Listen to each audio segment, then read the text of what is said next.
Greetings, everyone. We're going to read a story called The Other Way to Listen by Byrd Baylor and Peter Parnall. I took the jacket off the book. I used to know an old man who could walk by any cornfield and hear the corn singing. Teach me, I'd say, when we'd passed on by. I never said a word while he was listening. Just tell me how you learned to hear that corn. And he'd say, it takes a lot of practice. You can't be in a hurry. And I'd say, I have the time. He was so good at listening. Once he heard wildflower seeds burst open, beginning to grow underground. That's hard to do. He said he was just lucky to have been by himself up there in the canyon after a rain. He said it was the quietest place he'd ever been, and he stayed there long enough to understand the quiet. I said, I bet you were surprised when you heard those seeds. But he said, no, I wasn't surprised at all. It seemed like the most natural thing in the world. He just smiled, remembering.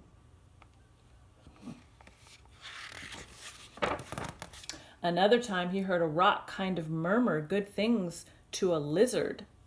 So that murmur means talking really in a low, quiet voice. I was there. We saw the lizard sunning on a rock. Of course we stopped. The old man said, I wonder how that lizard feels about the rock it's sitting on and how the rock feels about the lizard. He always asks himself hard questions that take a while to answer.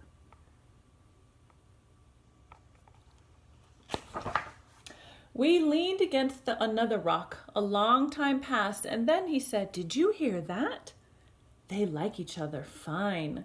I said, I didn't hear a thing. He said, sometimes everything being right makes a kind of sound. Everything being right makes a kind of sound. Like just now, it wasn't much more than a good feeling that I heard from that old rock. Were you surprised to hear it? I always had to ask. He said, not a bit. It seemed like the most natural thing in the world. I said, I wish I'd heard it too. He said, he thought I might someday. He told me how a friend of his once heard a whole sky full of stars when she was 7.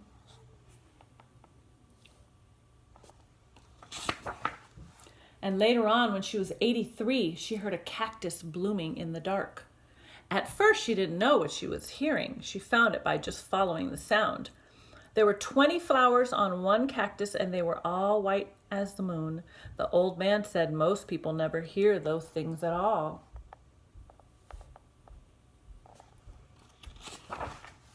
I said, I wonder why. He said, they just don't take the time you need for something that important. I said, I'll take the time, but first you have to teach me.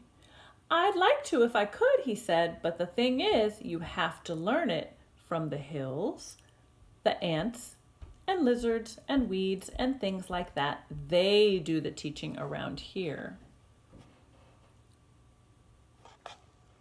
Just give me a clue on how to start, I said. And so he said, do this. Go get to know one thing as well as you can. Go get to know one thing as well as you can. It should be something small. Don't start with a mountain. Don't start with the whole Pacific Ocean. Start with one seed pod or one dry weed or one horned toad or one handful of dirt or one sandy wash. I said, I'll take the sandy wash. He said he started with one tree.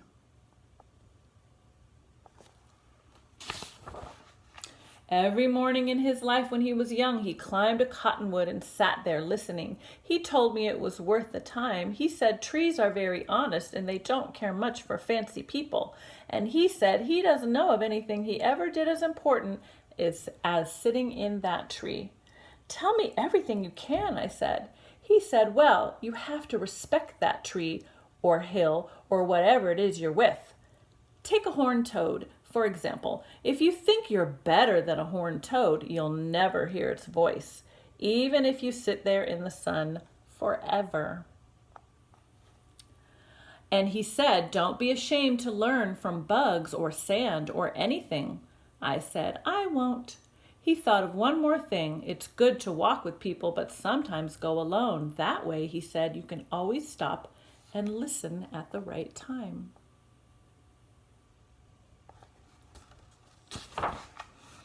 I'll remember everything I said, and I did, but nothing worked. I thought there must be something wrong with me because I only heard wind and quail and coyotes and doves, just things that anyone can hear. I almost gave up trying. Of course, I still went walking in my hills. In fact, I used to sing to them a lot. I thought that since they wouldn't sing to me, I'd just sing to them instead. The day I'm telling you about now, I was singing and the whole song was this. Hello hills, hello hills, hello hills, hello. That was after I had been away 5 days and I had missed those hills 5 days. I went out earlier than usual. You know how everything looks new at sunrise? Well, all those hills were looking new. I was just walking where I always walk, but that morning I kept thinking, here I am. And whatever way I happened to go was always right. I climbed the rocky side, not the path. The rocky side is steeper, but I like it best. And anyway, that's where I found my 3 hawk feathers. I stood up at the top where I always stand looking down. Hello hills, hello hills, hello hills, hello. All I know is suddenly I wasn't the only one singing. The hills were singing too. I stopped. I didn't move for maybe an hour. I never listened so hard in my life.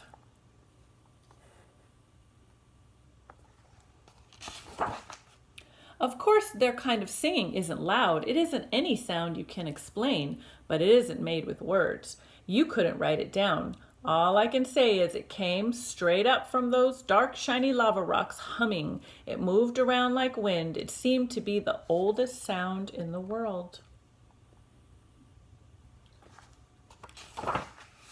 All I can say is I was standing in the middle of that sound at 7 o'clock in the morning, just thinking, here I am, and thinking, listen, and not even being surprised. It seemed like the most natural thing in the world. All right, for our reading, we explored a rock. We took a rock and we explored it and we listened to it. And we can't think that we're better than the rock. We have to respect it and we have to listen and take our time and go slow. So you tried it with a rock already. Let's see if you can try it with a tree, a blade of grass, a pebble, anything. All right, we will talk about it soon in class. Thank you for coming.